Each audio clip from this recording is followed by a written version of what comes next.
Apprendre une langue étrangère, c'est un peu comme se retrouver face à un mur. Regarder les mots et ne rien comprendre, avoir l'impression de tout oublier dès qu'il faut parler à voix haute, vouloir abandonner et se dire les langues c'est pas fait pour moi. Bref, se dire j'y arriverai jamais. Pour moi, ce mur, c'était l'allemand. Et pourtant, petit à petit, j'ai trouvé mes propres chemins pour l'apprivoiser. Alors, c'est pas des méthodes miracles, c'est juste des petites choses, des astuces et des déclics qui m'ont aidé à avancer. Et c'est ça dont je veux te parler aujourd'hui. Concrètement, comment moi je suis passé d'un niveau A1 à un niveau C1, soit débutant à presque bilingue en seulement 1 an et demi. Et comment parfois voir que le mur, il est pas seulement là pour t'arrêter, mais pour te montrer que tu es capable de le traverser. Moi c'est Lucas, j'habite en Allemagne et je fais des vidéos sur les différences culturelles entre la France et l'Allemagne. Si le concept t'intéresse, je t'invite à t'abonner et à laisser un commentaire.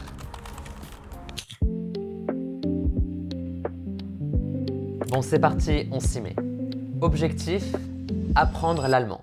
Premier point important, savoir pourquoi je veux apprendre l'allemand. En fait, il y a un problème parce que quand on apprend une langue juste parce qu'il faut apprendre une langue, eh bien ça marche jamais. C'est comme quand on était au collège en cours d'espagnol, parce que oui, j'ai fait espagnol alors qu'aujourd'hui j'habite en Allemagne. Est-ce que c'était une erreur? Peut-être que oui. Bref, souvent au collège en cours de langue on nous disait « apprends, ça te servira plus tard ». Sauf qu'à ce moment-là, personne ne savait vraiment ce que ça voulait dire « plus tard ». Alors on faisait du par cœur, on apprenait des listes interminables de verbes irréguliers, de déclinaisons, on faisait des dictées et surtout ce qui comptait à la fin c'était les notes. Et c'est là qu'il y a un vrai problème parce que apprendre juste pour les notes et sans vraie raison, en vrai c'est un peu comme si tu marchais sans savoir vraiment où tu allais.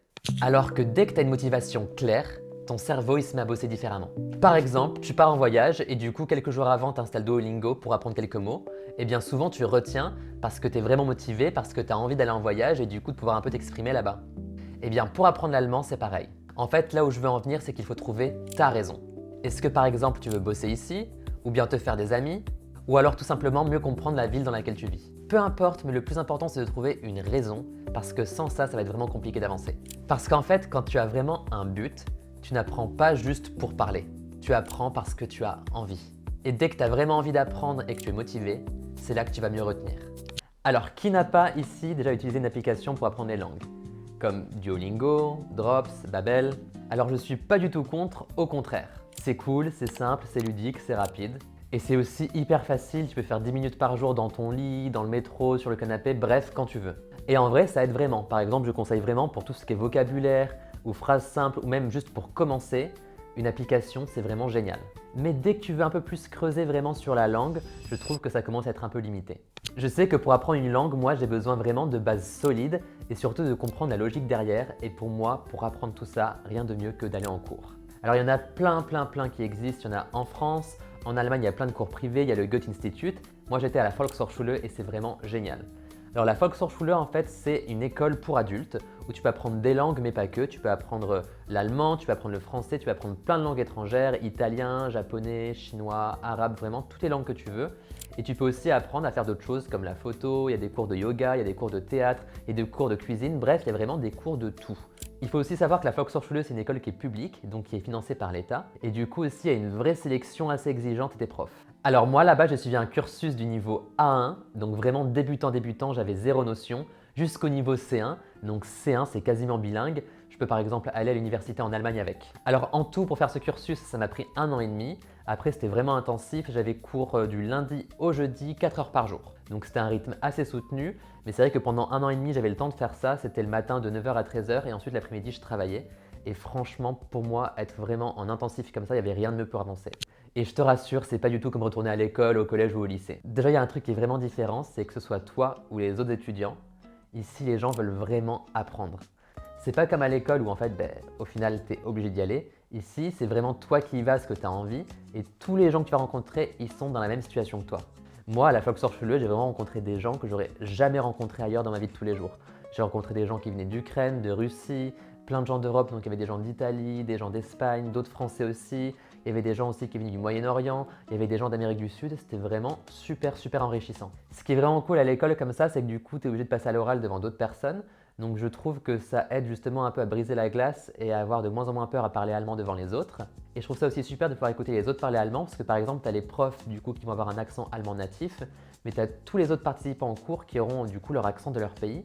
Et ça aussi c'est important parce que par exemple dans une ville comme Berlin, Il y a plein de gens qui parlent allemand avec des accents différents et du coup, je trouve que c'est important aussi de s'entraîner à connaître les accents un peu de tout le monde. Ce qui est vraiment aussi cool à l'école comme ça, c'est que tu apprends même quand toi tu n'es pas actif.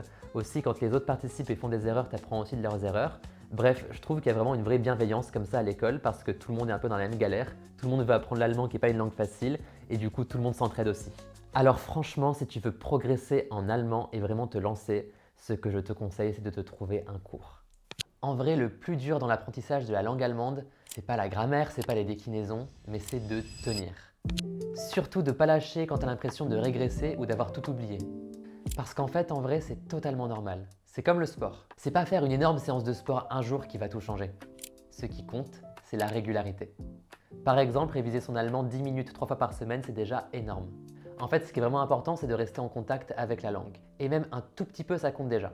Par exemple, pour ça, les applications d'apprentissage de langue, je trouve ça super. Ça permet vraiment de rester en fait dans la langue. Dès que tu as un moment dans le métro, dans ton lit, quand tu n'as rien à faire, essaye de toujours penser un peu à l'allemand et de réviser un peu si tu peux. Et en fait, à force, ça va vraiment devenir une habitude. Tu vas même commencer à penser en allemand. Et ça, c'est fou, parce qu'en fait, parfois, quand je rentre en France, j'ai vraiment du mal à trouver mes mots, parce que vu que je pense en allemand, la construction des phrases, en fait, se fait différemment dans ma tête. Parce que pour ceux qui connaissent un peu l'allemand déjà, vous savez qu'en allemand, la construction des phrases est un peu différente. Parfois, surtout dans les Nebensätze, le verbe, il est à la fin. Et du coup, c'est vrai que à force de penser en allemand et de penser construction allemande, quand je rentre en France, j'ai du mal parce qu'en fait, mon flux de pensée, il se fait en allemand. Et du coup, j'ai un peu du mal à parler, surtout les premiers jours, parce qu'après, ça passe, je parle quand même très bien français et ça revient. Mais c'est vraiment le premier jour, le temps de se réadapter. Et c'est là que tu te rends compte vraiment que tu es vraiment immergé dans la langue et c'est ça le plus important, c'est d'être très régulier. Bon, aujourd'hui, j'ai décidé de découvrir la ville un peu comme un touriste. Alors j'ai pris mon appareil photo et je vais me laisser guider.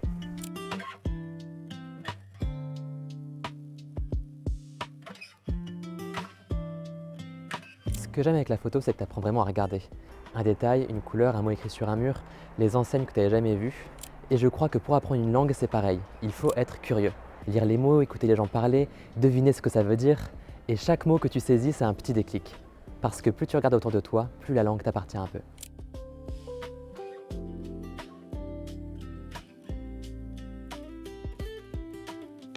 Un des points les plus importants pour moi, c'est d'accepter de se tromper. Même quand tu fais des fautes, même quand tu mélanges tout, c'est pas grave. Et puis en vrai, c'est comme avec le français, même si moi je suis né en France et que j'ai grandi en parlant français, eh bien je continue aujourd'hui à faire des erreurs parfois de grammaire et je pense que c'est même impossible pratiquement de parler parfaitement le français. Alors si c'est impossible d'atteindre la perfection en français, pourquoi vouloir à tout prix atteindre la perfection en allemand? C'est pareil aussi avec l'accent. Alors effectivement, c'est bien d'essayer de faire des efforts sur son accent, de ne pas parler avec un accent français vraiment trop prononcé, mais de totalement le gommer, moi je suis un peu contre parce que je trouve que ça fait partie de mon histoire aussi et de qui je suis. Et je resterai pour toujours un Français qui vit à Berlin. Et je trouve que les accents, que ce soit le mien ou celui d'autres personnes dans la rue, c'est vraiment ce qui fait aussi une personnalité et qui est aussi notre histoire et je pense que c'est important de la garder.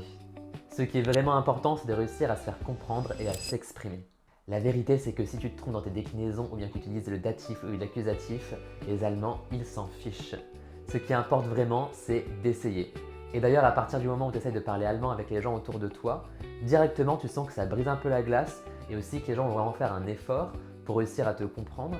Et moi, c'est à partir de ce moment-là que j'ai vraiment commencé à me sentir intégré en Allemagne.